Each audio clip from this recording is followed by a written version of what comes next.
It's done. Donald Trump has been arraigned on federal criminal charges for allegedly leaving the White House with state secrets, keeping them at his resort home and refusing to return them. The former president pled not guilty in a Miami courthouse this week under the watchful eye of Special Prosecutor Jack Smith. Of course, it's Trump's second criminal arraignment this year. He also faces 34 felony counts in New York stemming from alleged hush money payments to cover up a sex scandal on the 2016 campaign trail. And he could still face more criminal charges over January the 6th, as well as his efforts to overturn his 2020 election loss in Georgia. But this week's arraignment is new territory for the American Republic, a former president under federal prosecution for keeping sensitive classified information. The natural question is, what happens now? What should happen? We know how Trump's defenders on the right are reacting with denialism, conspiracy theories, even calls for violence. But how should Democratic Party officials respond to this moment in our history? How should my colleagues in the liberal news media cover it? Tonight, I want to start the show with my answers to those questions. 5 suggestions from me for how to think about, how to talk about Donald Trump, the federal defendant, as we continue in this uncharted territory and head for not 1, but 2 Trump trials. How we need to be framing this whole important story. So, number 1, this case, this federal case, is about national security, not just documents. We've got to talk about it differently. According to the indictment, Trump took with him to Florida information regarding defense and weapons capabilities of both the United States and foreign countries, United States nuclear programs, potential vulnerabilities of the United States and its allies to military attack, and plans for possible retaliation in response to a foreign attack. In fact, the indictment says Trump was recorded on tape showing a classified U.S. plan of attack to guests, and he told them, quote, secret. This is secret information. Look at this. The guy took home nuclear secrets and war plans. He kept them in his resort home / wedding venue. As we'll document later in the show, people have gone to prison for much less than that. And in Trump's case, the allegations are so much worse. Some of the documents he's accused of keeping are so sensitive, prosecutors actually had to redact their level of classification in the indictment. Yeah, the document is so sensitive, we're not even allowed to know how sensitive it is. Calling this all a documents case is just trivializing it. It's like reducing Watergate to just an office break-in. Donald Trump is accused of stealing some of the most sensitive secrets America has. And so this case is about the direct danger his actions put all of us in.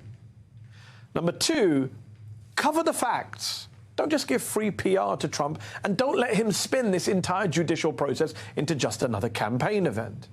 Time and time again, the man has used coverage of his own lies and corruption to rally his supporters and spread more self-serving lies.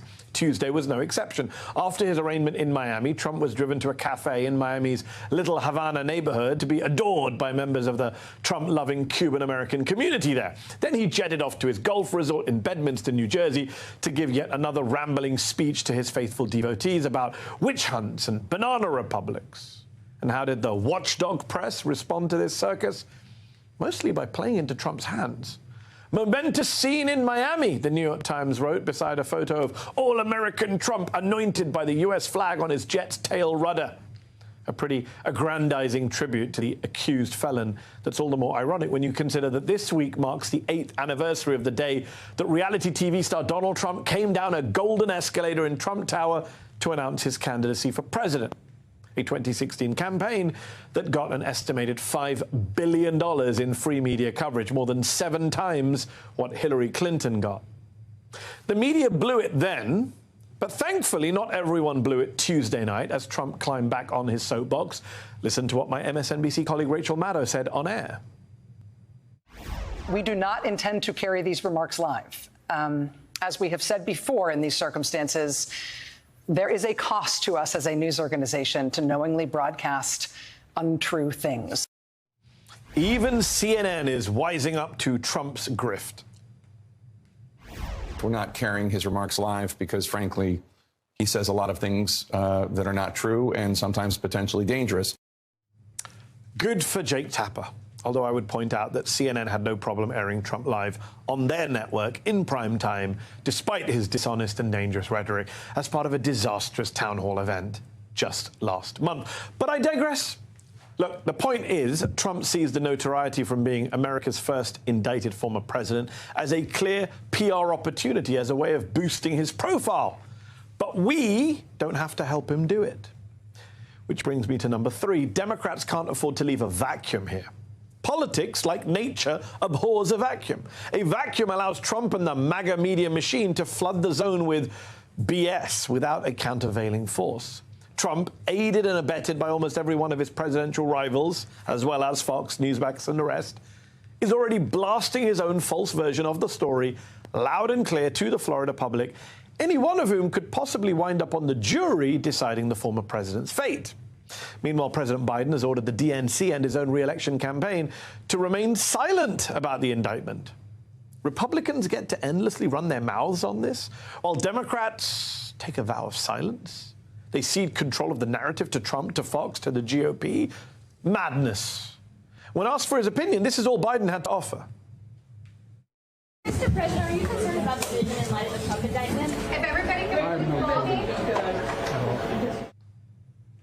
Unfortunately, that's just not realistic or sustainable going forward. I get it. President Biden has to stay independent, neutral, above the fray on a legal case involving his DOJ.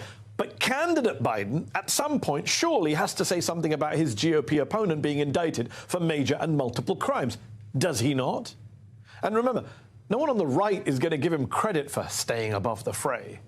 In fact, look at this screenshot from Fox this week. President Biden's reward for remaining silent on the case was to be called a wannabe dictator who had his political rival arrested.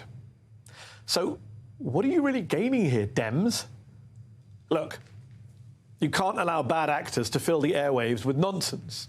You can't allow Trump and his GOP enablers and apologists to face no political penalty for one of the biggest scandals in American history.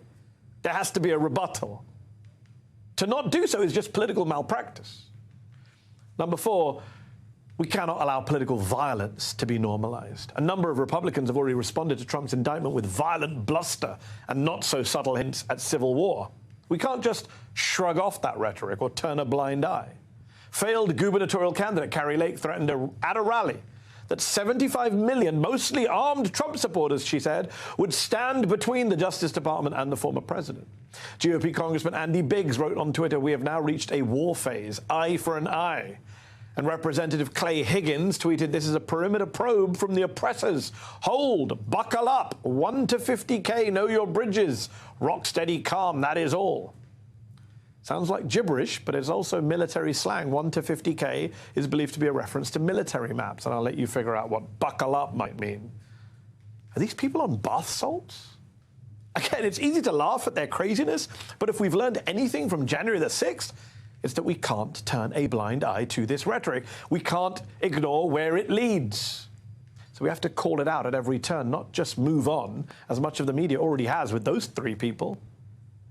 And number 5, this is a test of American democracy, yes, but not in the way you think. MAGA Republicans want you to believe this is a test of President Joe Biden, Attorney General Merrick Garland, and even of the Justice Department. But that doesn't mean the rest of us have to regurgitate that nonsense, as the New York Times did, sadly, this past weekend. Quote, "Trump's case puts the justice system on trial in a test of public credibility." No, it's not on trial. The only person who's about to be on trial is Donald J. Trump. And the test of democracy is whether or not the United States can prosecute, even convict and jail a former leader without everyone losing their minds. You know, like the rest of the world does all the time, without incident. According to Axios, at least 78 countries around the world have prosecuted or jailed former leaders just since the start of this century. That includes multiple democracies, allies of ours, like France, where former presidents Nicolas Sarkozy and Jacques Chirac were both convicted on corruption charges in separate trials. In Italy, former Prime Minister Silvio Berlusconi, who passed away just this week, was famously convicted for tax fraud and embezzlement in 2012. And even more famously, a year later, Berlusconi was found guilty of paying for sex with a minor, a conviction that was later overturned. South Korea convicted 2 former presidents for corruption who each served prison time. The country also convicted a former prime minister for bribery. She served 2 years in jail. There's also Israel, where in 2011 a disgraced former president was sentenced to 7 years for rape, and former Israeli Prime Minister Ehud Olmert was convicted on corruption charges twice. He served 16 months in prison. And then there's current Prime Minister Benjamin Netanyahu, who right now, as he leads his country, is in the middle of his own ongoing corruption trial. A reminder that even sitting leaders can face justice in other countries. And just this week in Scotland, former First Minister Nicola Sturgeon was arrested in relation to allegations of financial misconduct by her party. She was released without charge, pending further investigation. But guess what? You didn't hear her party crying out about hoaxes or witch hunts or Scotland now being a banana republic. So this notion that the prosecution of a former US president is somehow a corrupt and partisan attack on the political opposition or a sign of democratic dysfunction is just nonsense. All across the world, democracies hold their current and former leaders to account for their alleged crimes. And here in America right now, this isn't just about whether or not Trump wins or loses in court. It's also about whether he wins the battle for public opinion and whether he and his gaslighting friends are able to frame and define one of the biggest political stories of the modern era. We can't let them.